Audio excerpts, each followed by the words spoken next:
రామాయణం అంటే అర్థం రామ ప్లస్ ఆయనం. రాముడు నడిచిన మార్గం. అదే ధర్మ మార్గం. రాముడితో పాటు చాలామంది మనకు ఆదర్శప్రాయులు ఉన్నారు. కానీ రామాయణం నందు రాముడికే ఆదర్శంగా నిలిచిన స్త్రీలు రామాయణంలో ఎందరో ఉన్నారు. వారిలో కొంతమందిని స్మరించుకుందాం. కౌసల్య రాముడి యొక్క తల్లి. ఏ వ్యక్తికైనా తల్లిని మించిన గురువు లేదు. ఆవిడే మొదటి గురువు. రాముడు సకల గుణాభిరాముడు. ఆ గుణాలన్నింటికీ మూల కారణం అతడి తల్లి కౌసల్య. మనం ప్రొద్దునే వినే కౌసల్య సుప్రజ రామ అంటూ సుప్రభాతంతో మన రోజును ప్రారంభిస్తాం. ఇక్కడ కౌసల్య తనయుడు అయిన రాముడి స్మరణ మన తెలుగువారి మొదటి దినచర్య.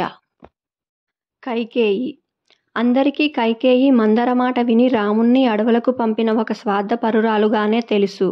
కానీ ఆవిడ కోసల దేశపు రాణి. యుద్ధ విద్యల్లో అన్ని మెలకువలు తెలిసి దశరథుడికి సహాయంగా యుద్ధం చేయు వీర వనిత. దేవదానవ యుద్ధంలో దశరథుడి రథచక్రం బోల్ట్ విరిగిపోయినప్పుడు రథం క్రింద పడిపోకుండా రథచక్రంలో తన బొటనవేలును పెట్టి దశరథుడి ప్రాణాలు కాపాడిన యోధురాలు. అహల్య చాలామంది రాముడు కాలు తాకి రాయి అహల్య అయిందంటారు. కానీ ఆవిడ కొన్ని వేల సంవత్సరాలుగా అక్కడ రాముడి రాకకై తపస్సు చేస్తుంది. అలా తపస్సు చేస్తున్న తను గాలి ఎండ వాన వీటికి చలించకుండా ఉన్నందుకు తనను రాయితో పోలుస్తారు.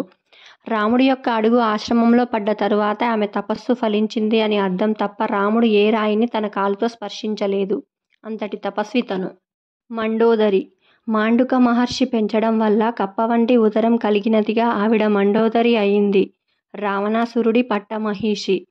తన భర్త ఎటువంటి వాడు అయినా మండోదరి మాత్రం భర్త మాట ఏనాడూ మీరలేదు. పడక గదిలో భర్తను బ్రతిమలాడిందే తప్ప పరుల ముందు ఎన్నడూ చులకన చేయలేదు. రాముడంతటి వాడు రావణాసురుణ్ణి చంపలేక మండోదరి పాతివ్రత్య దీక్షకు తలొగ్గక తప్పలేదు. హనుమంతుడి సాయంతో మండోదరి పూజను భగ్నం చేశాకే రావణ సంహారం సాధ్యమైంది. ఊర్మిళ భూమాతకు ఎంత ఓపిక ఉన్నదో అంతటి ఓపికకు మరో పేరుగా ఊర్మిళాదేవిని స్మరించుకోవచ్చు. సీతమ్మ తల్లి రాముణ్ణి విడిచి 12 నెలలు ఉంటే ఆ సీతారాముల అరణ్యవాసంలో తన భర్త లక్ష్మణుడు వారికి రక్షణ కోసం ఏకంగా ఈవిడ 14 సంవత్సరాల ఎడబాటును భరించింది. లక్ష్మణుడు సీతారాముల రక్షణలో కునుకుపాటు పడకూడదని లక్ష్మణుడి నిద్ర కూడా ఊర్మిళకు ఇచ్చి వెళ్ళాడు.